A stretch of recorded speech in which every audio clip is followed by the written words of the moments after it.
Hace 2.200 millones de años, y luego por segunda vez hace unos 800 millones de años, la Tierra se vio enteramente cubierta por el hielo. Vista desde el espacio, esta enorme bola de nieve tenía todo el aspecto de un planeta muerto.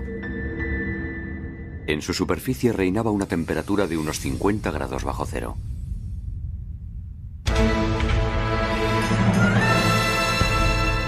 Todas las tierras habían desaparecido bajo una espesa capa de hielo, tal como ocurre hoy en el continente antártico. El propio océano se había congelado hasta una profundidad de 1000 metros. Estas grandes fases glaciares se prolongaron durante millones de años, llevando hasta el borde de la extinción la vida microscópica que se había desarrollado en la Tierra. La fundición de todo ese hielo condujo al planeta a una fase de intenso recalentamiento. La temperatura se elevó entonces hasta los 50 grados centígrados. Gigantescos ciclones con vientos que soplaban a más de 10.000 kilómetros por hora estuvieron a punto de exterminar a los pocos microbios que habían sobrevivido. Nuestros antepasados estuvieron entonces a punto de desaparecer. Sin embargo, lograron sobrevivir a esta serie de catástrofes dando un espectacular salto adelante en la evolución. Hace 2.200 millones de años no eran más que una especie de bacterias, pero tras el primer gran episodio glaciar, evolucionaron para dar lugar a las células eucariotas. Todavía microbios, pero de un tamaño 1000 veces superior.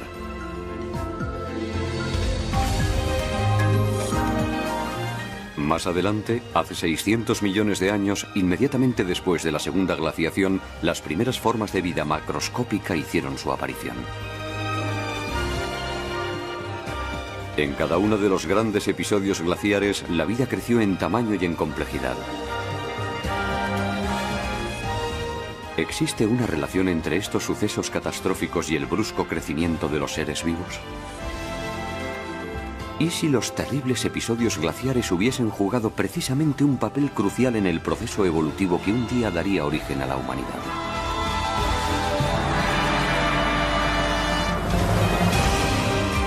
Planeta Tierra.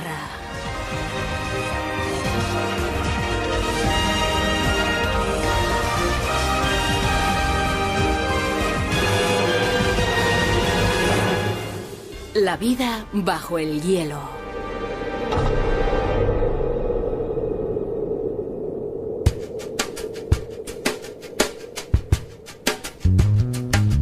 Cuando nos referimos a una Tierra cubierta por el hielo, enseguida pensamos en la última era glaciar, ocurrida hace unos 20.000 años.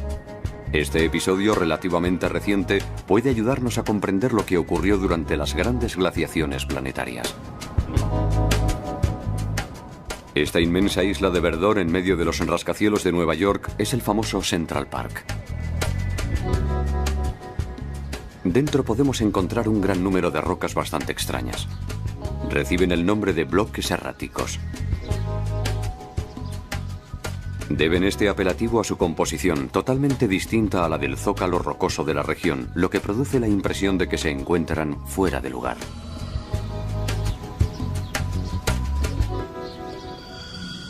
Se llegó a la conclusión de que habían sido desplazadas desde lugares muy lejanos.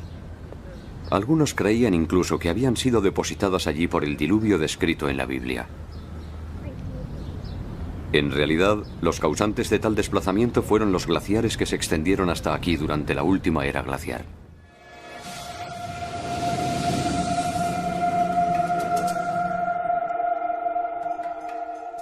A 3.000 kilómetros al norte de Nueva York podemos ver cómo se reproduce el mismo fenómeno.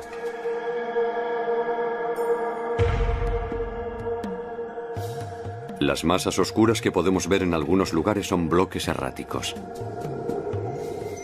Fragmentos enteros desgajados de las montañas que rodean estos glaciares.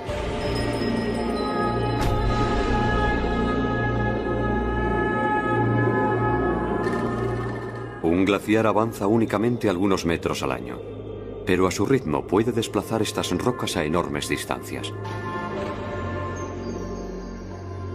Cuando un episodio glaciar llega a su fin, el hielo se funde y deposita in situ las rocas que transportaba. Así es como las rocas se convierten en erráticas.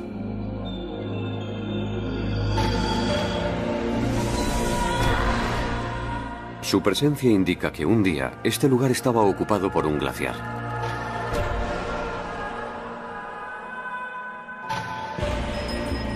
Los científicos utilizan estos fenómenos para intentar desentrañar los misterios de los periodos de glaciación. Analizando la distribución de las rocas erráticas, pueden deducir el movimiento de los glaciares en una época determinada. Este mapa representa el avance de los glaciares durante la última era, hace 20.000 años, en la época en que los mamuts recorrían la Tierra. Se puede ver que, a pesar de su apelativo de era glaciar, las regiones recubiertas por los glaciares eran en realidad bastante limitadas. En todas las zonas libres, las eras glaciares no afectaron prácticamente a la vida.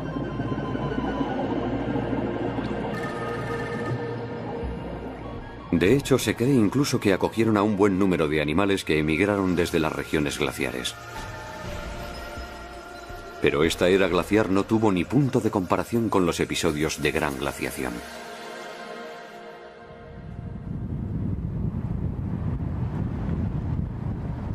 Este inmenso bosque se encuentra en Canadá, al norte del lago Hurón. Aquí se hallaron numerosas rocas erráticas muy anteriores a la última era glaciar.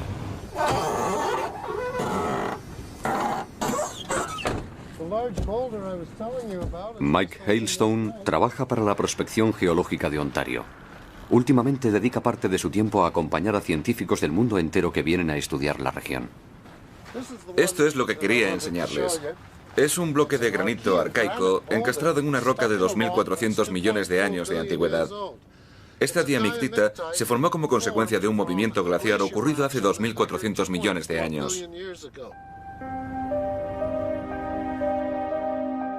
Podemos observar numerosos fragmentos de roca y grava en estos estratos. También fueron transportados por los glaciares. Son sedimentos glaciares. En toda la región que rodea el lago Hurón existe una gran cantidad de sedimentos glaciares de 2.200 a 2.400 millones de años de antigüedad.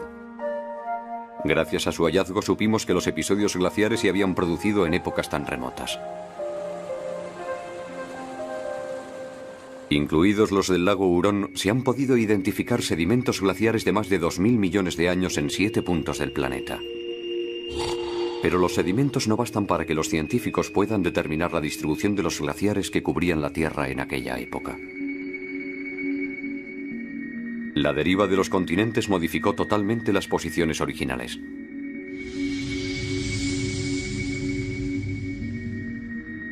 Sin embargo, un hombre fue capaz de resolver este rompecabezas al descubrir el emplazamiento que ocupaban hace 2.200 millones de años los sedimentos glaciares situados actualmente en Sudáfrica.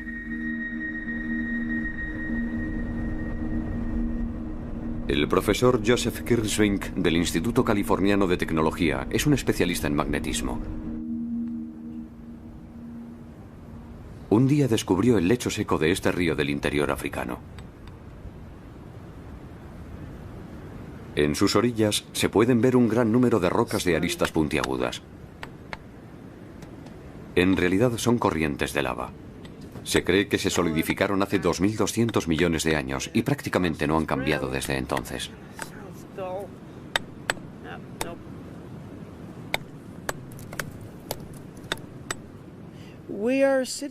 Estamos sentados sobre una lava surgida de las profundidades hace 2.200 millones de años, en una época de extrema glaciación.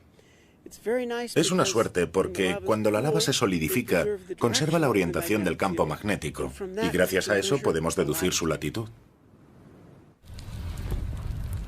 La lava encierra numerosos minerales magnéticos. Cuando dicha lava entra en fusión, los minerales se orientan en función de la polaridad geomagnética del planeta, como la aguja de una brújula. Y cuando la lava vuelve a enfriarse, queda registrada para siempre su orientación magnética. Localizando el punto del planeta donde dicha orientación se corresponde con la inclinación de las líneas del campo magnético terrestre, se puede determinar la latitud exacta del lugar donde se encontraba la lava en el momento en que se enfrió. Enviando algunas muestras a Estados Unidos, el profesor Kersmink ha podido descifrar estos ínfimos archivos magnéticos. Este diagrama representa la Tierra vista desde el polo. El polo está en el centro de la pantalla. Cuanto más se aleja un punto del centro, más cerca se encuentra del ecuador.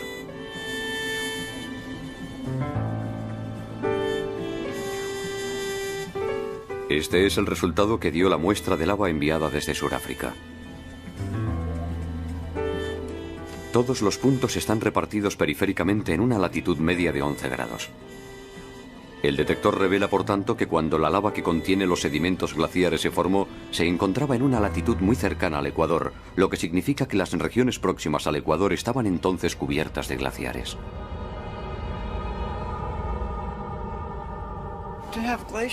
Encontrar glaciares a esa latitud implica que más al norte debía hacer todavía más frío.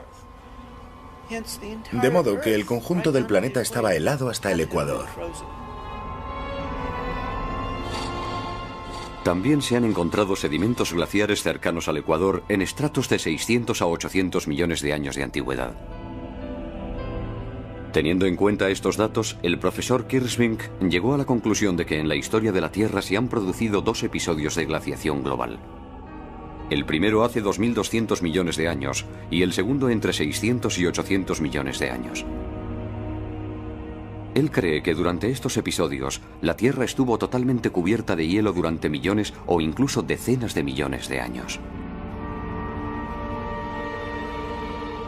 Según la nueva hipótesis de glaciación planetaria, durante esos episodios la Tierra parecía una gigantesca bola de nieve.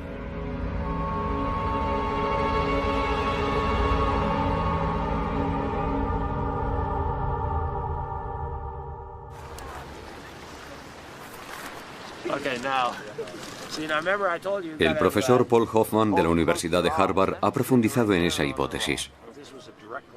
En su opinión, los episodios de gran glaciación fueron mucho más catastróficos que la última era glaciar.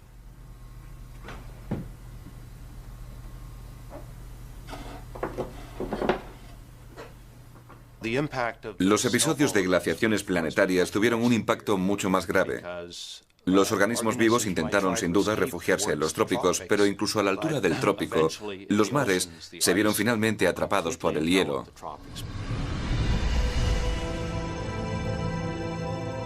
¿Hasta qué punto pudo la vida verse afectada por estos episodios de gran glaciación?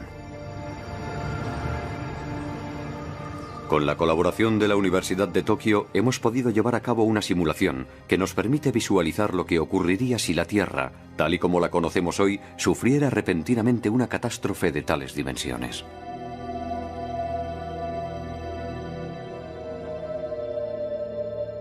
A lo largo de la última era glaciar, los glaciares nunca alcanzaron la latitud de Tokio, es decir, 36 grados norte. En un episodio de gran glaciación, los rascacielos quedarían completamente cubiertos por el hielo. La capa de hielo podría alcanzar los 1000 metros de espesor.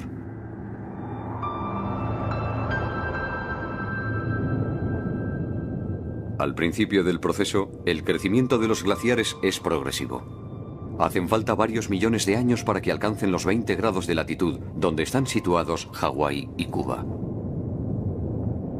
Una parte de la población animal tendría seguramente tiempo de refugiarse en el santuario de los trópicos.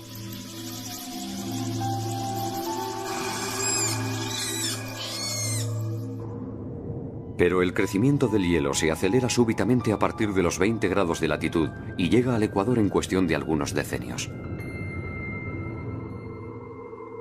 Las zonas tropicales se convierten también en un mundo de hielo. La temperatura desciende bruscamente a 50 grados bajo cero y la vida que estaba refugiada en esas zonas se extingue a su vez. Los vegetales también desaparecen, lo que significa que el eslabón esencial de la cadena alimenticia se destruye. Sin los vegetales, ni los herbívoros ni los carnívoros pueden sobrevivir.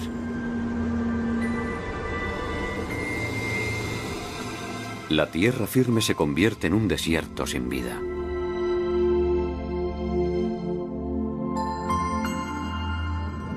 Los océanos sufren una suerte similar. El profesor Hoffman cree que debieron helarse hasta los 1000 metros de profundidad. Puede que los seres vivos capaces de nadar consigan sumergirse bajo el hielo hasta alcanzar el único hábitat todavía disponible. Pero ningún rayo de sol consigue llegar a este universo. Las algas y el plancton, cuya supervivencia depende de la fotosíntesis, no pueden vivir sin luz. Inmersos en una oscuridad total y sin ningún alimento disponible, los peces que logran llegar hasta las profundidades perecen igualmente.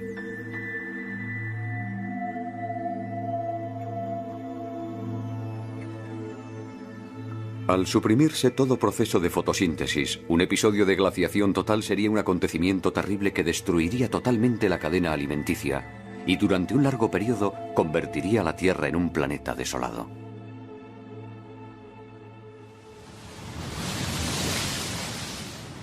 ¿Por qué motivo llegaron a producirse semejantes acontecimientos?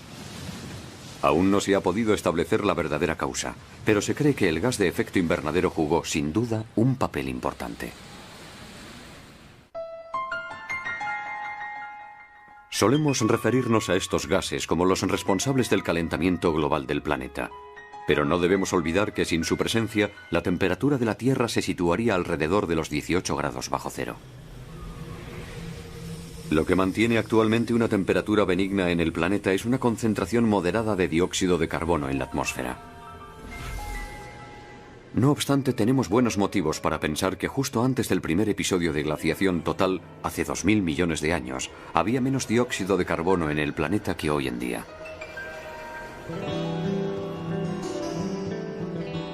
Pero entonces, ¿cómo pudo la Tierra conservar su calor? Este inmenso terreno pantanoso situado en el sureste de Estados Unidos nos da una idea del ambiente que reinaba en la Tierra en aquella época. La profundidad media de los pantanos del Parque Nacional de Okefenokee no supera el metro de altura y se extienden más de 60 kilómetros de norte a sur y 40 de este a oeste.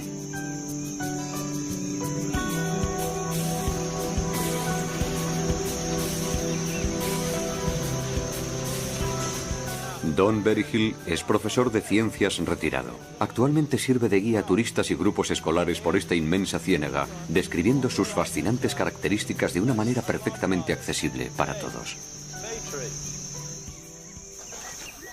See where I'm digging down here? Look what's coming out. See them bubbles? All right, that's a gas that's produced by the bacteria and the fungi down there. ¿De qué tipo de gas se trata? Los niños recogen una muestra con la ayuda de un embudo.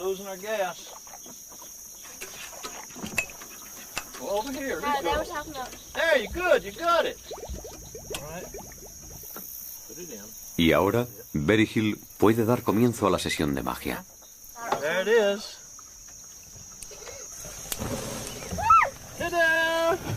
El gas arde. Se trata de metano, un gas inflamable presente en la composición del gas que alimenta las cocinas.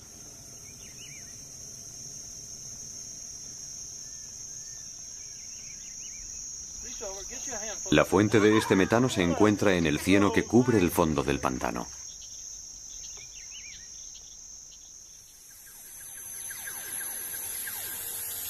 Estos microbios reciben el nombre de metanobacterias. Se cree que hace 2000 millones de años las metanobacterias vivían en todos los océanos del planeta.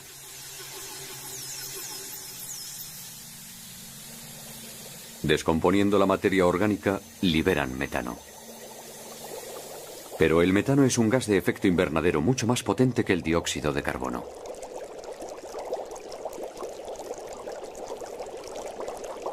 Algunos científicos creen que es precisamente este metano el que permitía a la Tierra conservar su temperatura.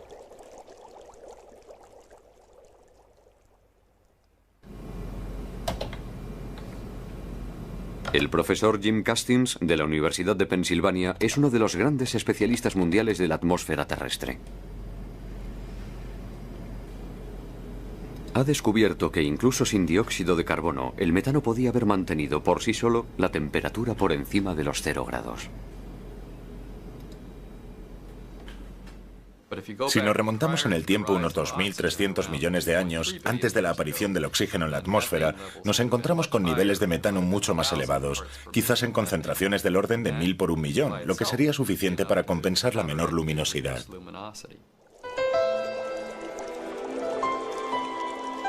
Si el efecto invernadero del metano era suficiente para mantener la temperatura de la Tierra por encima de 0 grados, ¿cómo pudo producirse una glaciación global? Según el profesor Castings, los acontecimientos se desarrollaron de la siguiente forma. Esta es la Tierra hace 2000 millones de años, antes del episodio de glaciación global. Su atmósfera tenía, sin duda, un tono rojizo debido a las grandes concentraciones de metano. Ni plantas ni animales poblaban la superficie de los continentes. En aquella época la vida solo existía en forma microscópica en el corazón de los océanos. Las metanobacterias liberaban todo el metano posible en su medio ambiente. Nuestros antepasados se encontraban junto a las metanobacterias, y al igual que ellas eran sin duda microbios. Entonces se produjo una catástrofe en el océano. Un organismo totalmente nuevo, fruto casual de las combinaciones genéticas, hizo su aparición. Se trataba de una cianobacteria, una bacteria capaz de realizar la fotosíntesis. Fue el primer organismo en la historia de la Tierra capaz de usar la luz solar para fabricar oxígeno y otros nutrientes. Una enorme cantidad del oxígeno fabricado por estas bacterias fue liberado en la atmósfera. Era la primera vez que se producía una cantidad masiva de oxígeno en la Tierra. Y ello desencadenó una violenta reducción de la cantidad de metano presente en la atmósfera.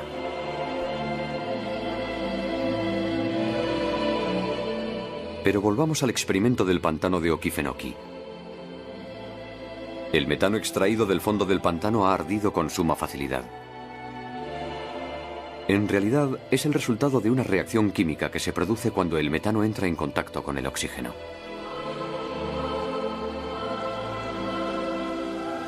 El profesor Castings cree que cuando la cantidad de oxígeno liberado en la atmósfera alcanzó un cierto nivel, la reacción con el metano se aceleró rápidamente hasta acarrear la desaparición total de este último. Al originar la aparición del oxígeno, estos microorganismos provocaron la desaparición del metano, desencadenando al mismo tiempo el fenómeno de glaciación global que estuvo a punto de hacerlos desaparecer a ellos también. Privada de su cálida cubierta de metano, la Tierra se enfrió rápidamente y entró en una fase glaciar. La misma vida que había mantenido una temperatura benigna en la superficie de la Tierra fue la que desencadenó las grandes fases de glaciación que estuvieron a punto de provocar su completa desaparición.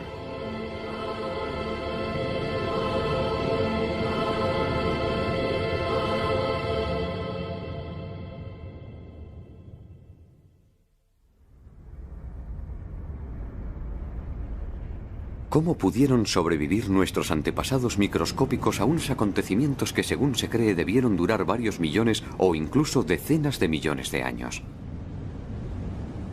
En Islandia se ha descubierto una respuesta parcial a esta pregunta. Aquí se dan condiciones comparables a las de los grandes episodios glaciares.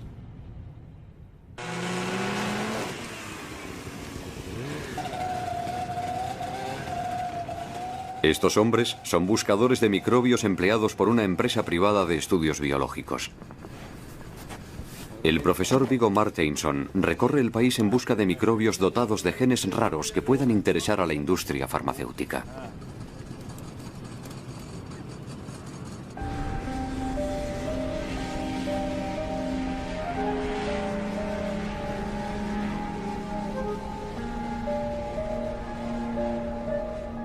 Las temperaturas reinantes aquí se acercan a los 18 grados bajo cero.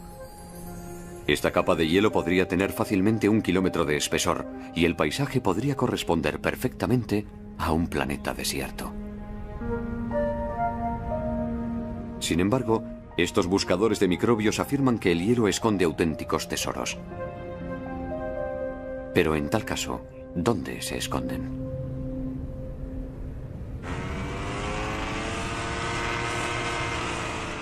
La presencia de vapor blanco delata su situación.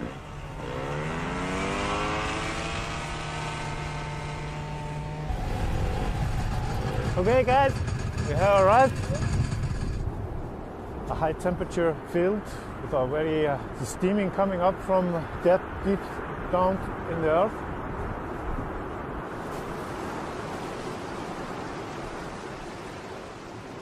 Mirando más de cerca, descubrimos un pequeño perímetro respetado por el hielo. El agua brota de él. Es un manantial caliente. Look, this is great. This is all covered with cyanobacteria.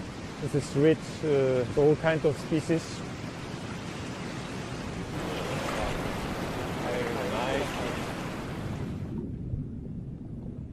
Este manantial caliente es un auténtico paraíso para los microorganismos.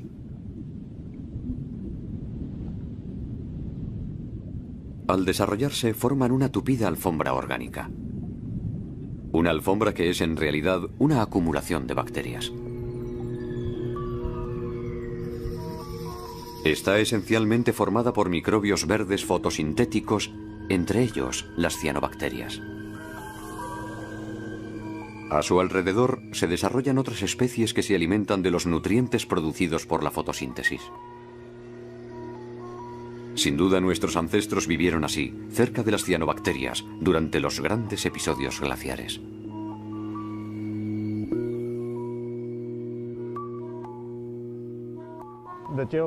Estas zonas geotérmicas son verdaderos refugios para la vida, para formas de vida como esta, es decir, las cianobacterias, y para otra gran variedad de bacterias que viven a su alrededor.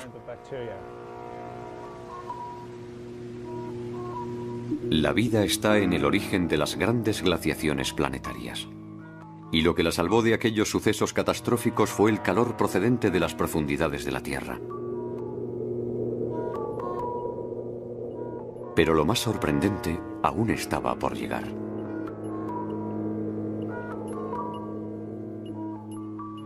Este es el aspecto que debían tener nuestros antepasados hace 600 millones de años, justo antes del segundo gran episodio glaciar. Se cree que se trataba de microbios semejantes a estos coanoflagelados que actualmente forman parte del zooplancton. Si condensáramos toda la historia de la Tierra en un solo año, retroceder 600 millones de años nos situaría en el mes de noviembre. En ese preciso momento se produjo el segundo gran episodio glaciar. Durante más del 80% de la historia de la vida en la Tierra, nuestros antepasados fueron microscópicos. Pero cuando la segunda gran glaciación tocó a su fin, dieron un gigantesco salto evolutivo hacia adelante al mismo tiempo que otras muchas especies.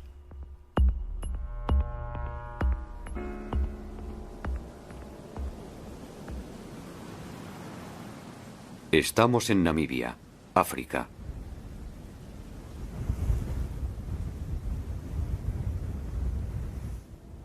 En un estrato geológico formado antes de la segunda gran glaciación se encontraron unos fósiles muy extraños.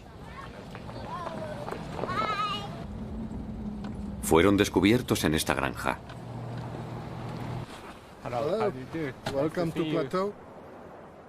En algún lugar de este pedregal se halla la prueba indiscutible de que la vida dio un extraordinario salto evolutivo justo antes del último gran episodio glaciar.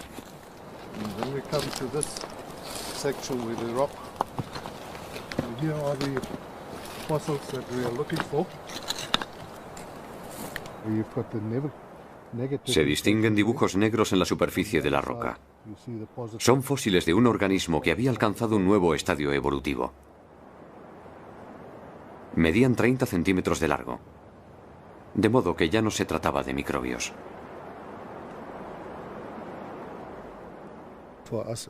No sabíamos muy bien lo que era. Podía tratarse tanto de un pez como de un helecho, aunque se parece más a un pez. Ni siquiera los científicos consiguieron determinar si se trataba de un vegetal o de un animal. Esta forma de vida fosilizada es uno de los primeros organismos macroscópicos aparecidos en la Tierra. El de Namibia recibió el nombre de Pteridinium. No era ni un pez, ni un vegetal, sino un misterioso animal cuyo aspecto recuerda al de una boca humana.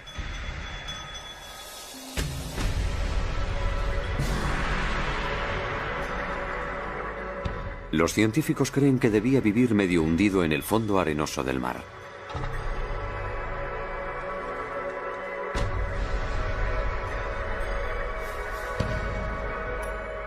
Otros fósiles de organismos complejos fueron descubiertos en Siberia. Este mide también 30 centímetros de largo. Fue bautizado como Georgia. Se hallaron 5 huellas circulares de idénticas dimensiones. Son las huellas que dejaba Georgia al desplazarse.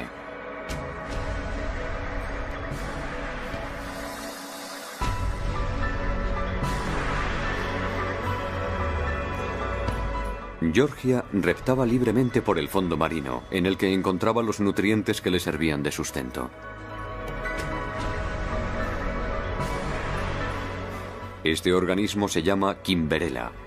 Su fósil también fue descubierto en Siberia.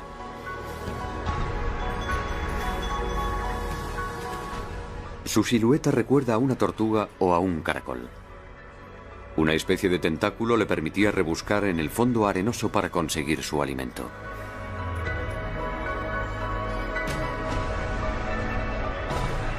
Más de un centenar de organismos de gran tamaño aparecieron de forma brusca tras el segundo gran episodio glaciar. Dichos organismos reciben el nombre de fauna de Ediacara. Son los primeros organismos macroscópicos de la historia de la Tierra. Nuestros antepasados se encontraban entre ellos. También ellos habían cambiado de tamaño.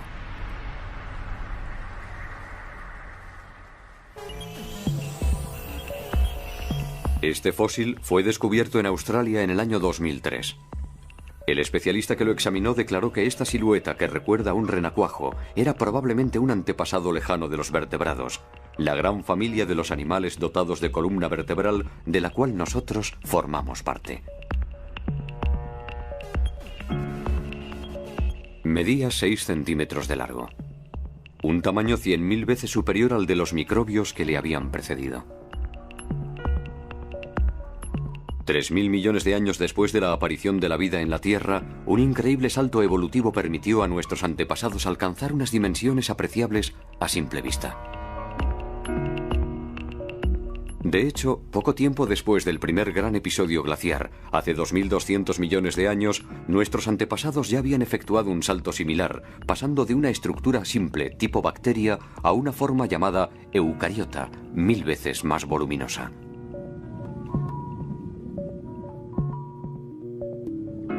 La célula eucariota era ya un organismo mucho más complejo, dotado de un núcleo y de diferentes pequeños órganos.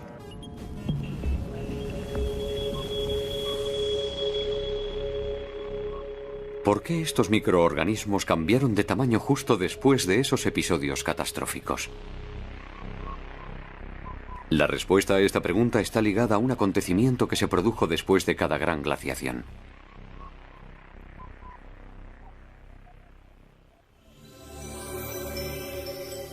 Estamos en la región del Kalahari, en Sudáfrica, donde se encuentran los yacimientos de manganeso más grandes del mundo.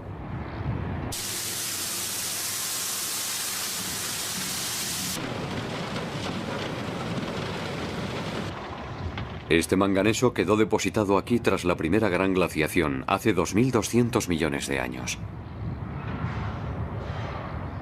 En aquella época un mar se extendía en este lugar, y el manganeso disuelto en el agua se precipitó brutalmente.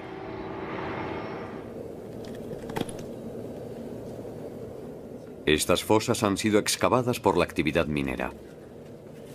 El profesor Kirschvink, el primero en publicar la hipótesis conocida como la bola de nieve, ha venido en numerosas ocasiones a examinar este lugar y ha conseguido resolver el enigma de la formación de este depósito de manganeso.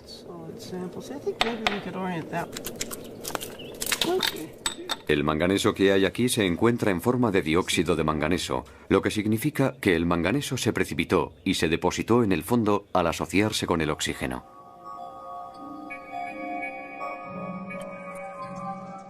Este experimento nos permite explicar ese fenómeno. Primero hemos preparado una solución que contiene manganeso disuelto. Seguidamente inyectamos burbujas de oxígeno en la solución.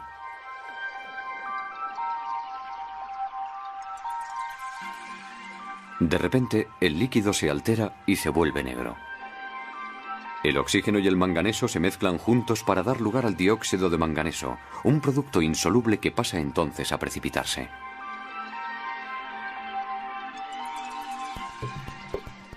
Según el profesor Kirsvink, la súbita producción de una gran cantidad de oxígeno fue lo que desencadenó que todo este dióxido de manganeso se precipitase y se depositase en el fondo del mar inmediatamente después de la primera gran glaciación. Solo el oxígeno molecular, el oxígeno que se encuentra libre en el aire, tiene la capacidad de oxidar el manganeso y hacerlo precipitarse bajo la forma de este orín negro. Este gigantesco depósito de manganeso es la prueba de que una cantidad ingente de oxígeno se introdujo en el medio ambiente, justo después del episodio de la bola de nieve. Según Kirsvink, la concentración de oxígeno presente en la atmósfera en los orígenes de la Tierra era mínima. Hace 2.200 millones de años, como consecuencia del primer gran episodio de glaciación, alcanzó el 1%. Después, tras el segundo gran episodio de glaciación ocurrido hace 600 millones de años, aumentó hasta el 20%, es decir, prácticamente el nivel actual. Los niveles de oxígeno habían permanecido estables durante millones de años, y según el profesor Kirsvink, el único acontecimiento que pudo causar ese excepcional aumento fue una gran glaciación planetaria.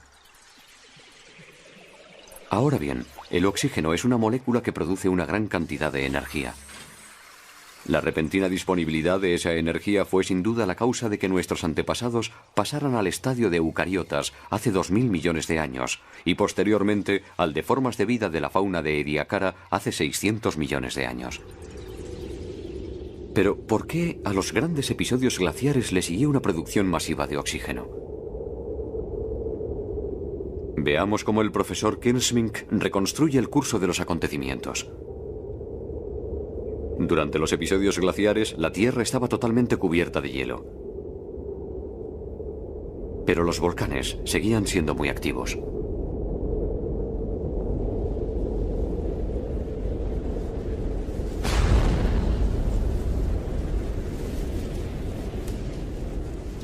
Los gases volcánicos contienen generalmente una cantidad importante de dióxido de carbono.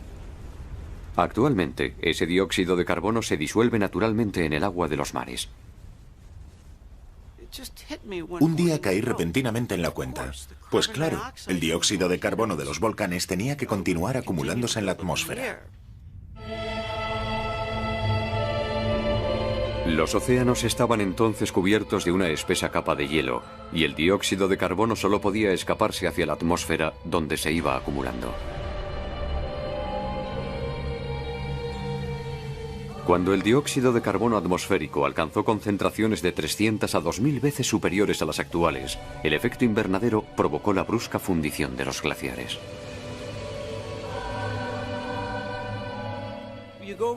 Se pasa entonces de una temperatura media de 50 grados bajo cero a más de 50 grados centígrados. En tales condiciones, la fundición del hielo es extremadamente rápida.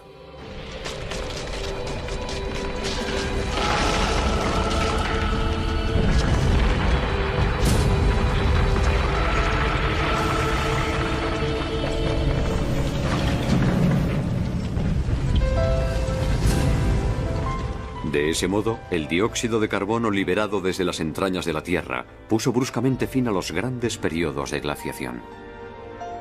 El mismo calor procedente de las profundidades que había albergado la vida en el pasado intervino de nuevo de forma determinante en la historia del planeta. Sin embargo, las condiciones para una nueva catástrofe estaban otra vez a punto. Tras la desaparición del hielo, el efecto invernadero prosiguió su labor de calentamiento del planeta. Según un estudio reciente, cuando la superficie del mar alcanza una temperatura de 45 grados centígrados, se desencadena un violento fenómeno de evaporación que engendra gigantescos ciclones denominados hiperciclones. Es muy probable que tales fenómenos devastaran la Tierra inmediatamente después de los episodios de gran glaciación.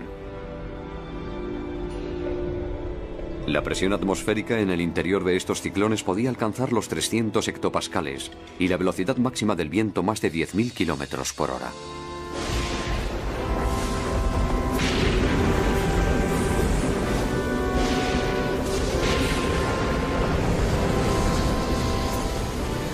En alta mar se formaban tempestades monstruosas que luego devastaban las costas.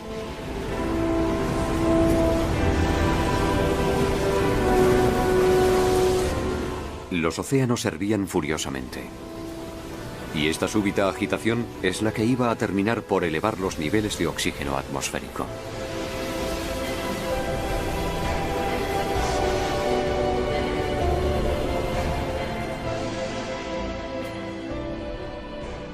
En aquella época, las zonas más profundas de los océanos rebosaban de fósforo y de otros nutrientes expulsados por las fuentes hidrotermales.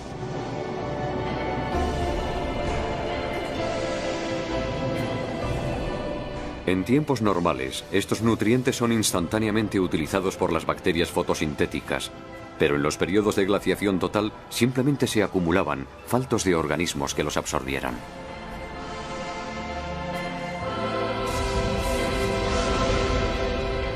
El profesor Kirsmink cree que al agitar el agua de los océanos, los hiperciclones hicieron remontar los nutrientes hacia aguas menos profundas.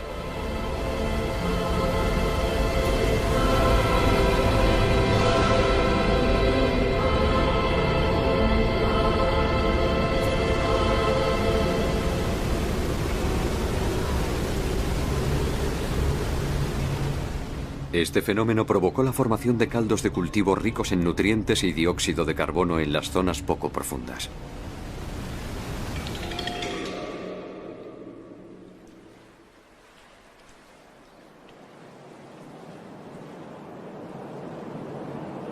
Cuando la luz del sol comenzó a penetrar nuevamente en los océanos, todas las condiciones estaban dispuestas para favorecer un crecimiento explosivo de las cianobacterias que habían sobrevivido en las inmediaciones de los manantiales calientes. Su vigorosa actividad fotosintética generó la producción de una cantidad increíble de oxígeno.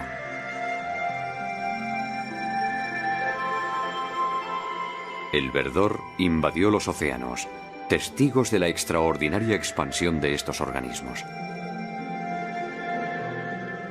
El ímpetu de la vida que había sobrevivido a los dos grandes episodios glaciares estaba a punto de cambiar el planeta.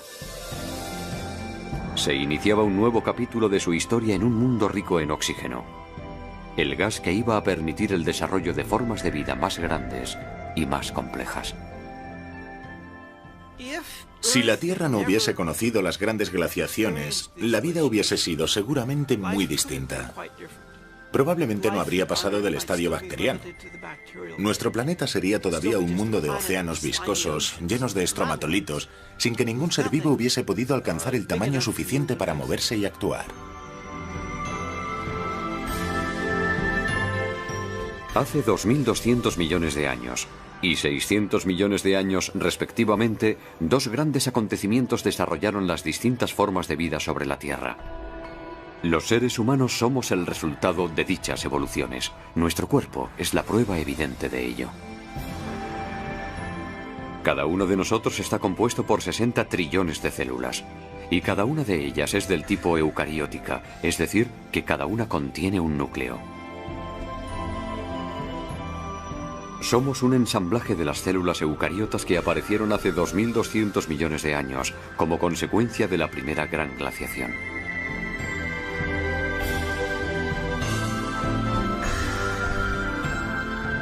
El colágeno compone la estructura sobre la cual se posicionan estas células y les sirve de nexo de unión. Se cree que empezó a producirse masivamente en el interior de organismos vivos tras el segundo gran episodio glaciar, hace 600 millones de años.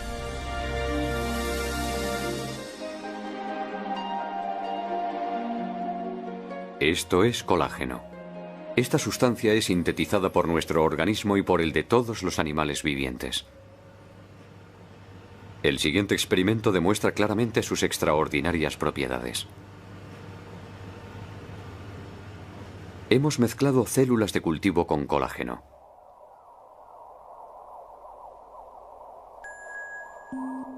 A la izquierda puede verse que las células con colágeno se multiplican rápidamente.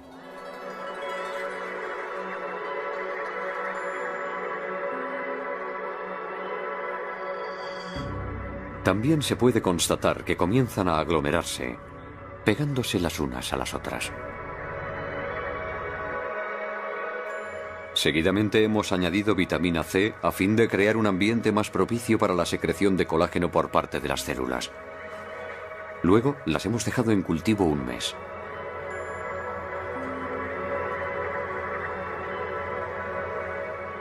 Una fina membrana semejante a una piel se ha formado.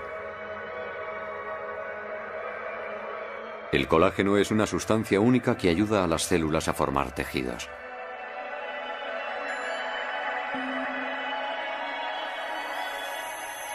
Esta es una célula vista a través del microscopio electrónico. Y este es el colágeno. Cuando la célula se multiplica por medio del colágeno que ha segregado, forma una fina estructura en forma de red. Las otras células irán a unirse para formar tejidos de distintas formas.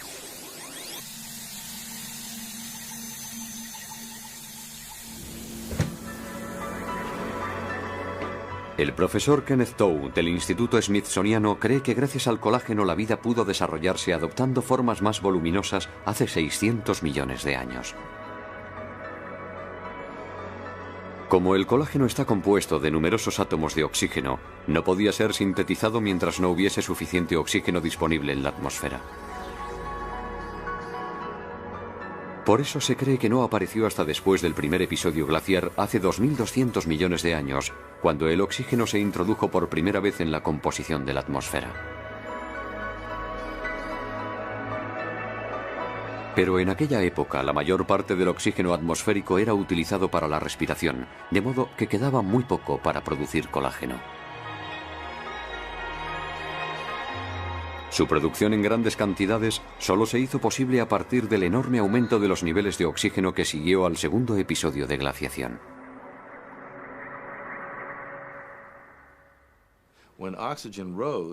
El aumento en la concentración de oxígeno que siguió a ese periodo favoreció el desarrollo de nuevas estructuras para los cuerpos, y animales más grandes, de forma aplanada, pudieron aparecer gracias a la utilización de mayor cantidad de colágeno y más resistente.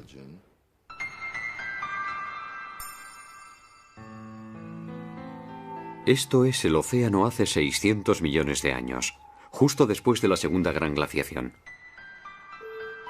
Nuestros antepasados todavía eran microscópicos, pero ya habían aceptado un nuevo desafío al usar el oxígeno que se encontraba ahora disponible en grandes cantidades. Absorbiendo enormes volúmenes de ese gas, aprovechaban al mismo tiempo su energía.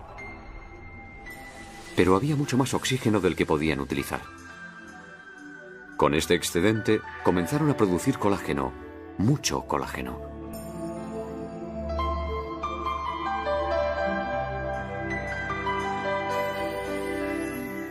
Ellos, que habían sido microscópicos durante tanto tiempo, se dedicaron a fabricar diferentes clases de tejidos empleando ese colágeno.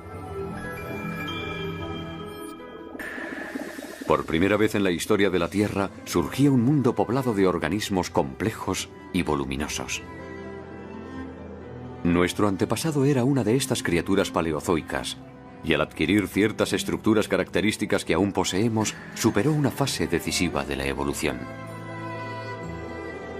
En la espalda de este fósil descubierto en Australia podemos constatar la presencia de una línea que podría ser perfectamente la precursora de la columna vertebral que sostiene nuestro cuerpo. También se observan en la cabeza unas protuberancias que podrían haber jugado el papel de órganos sensoriales, anunciando tal vez ya nuestros ojos.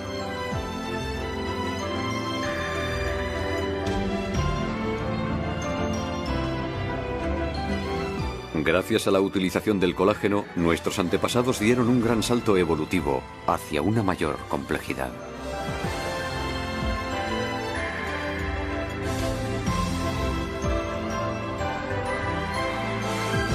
Cuando la vida logró superar la prueba de las grandes catástrofes, el proceso evolutivo que debía un día conducir hasta nosotros conoció una aceleración espectacular. Los dos grandes periodos de glaciación que afectaron tan duramente a la Tierra también prepararon el camino que habría de conducir hasta nosotros.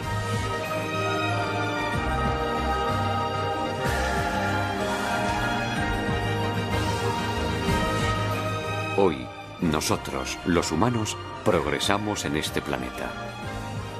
Día y noche estamos plenamente activos en todos los rincones del mundo.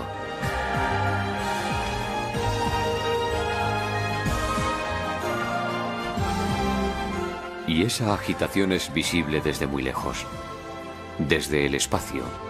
Inmediatamente se da uno cuenta de que este planeta está rebosante de vida.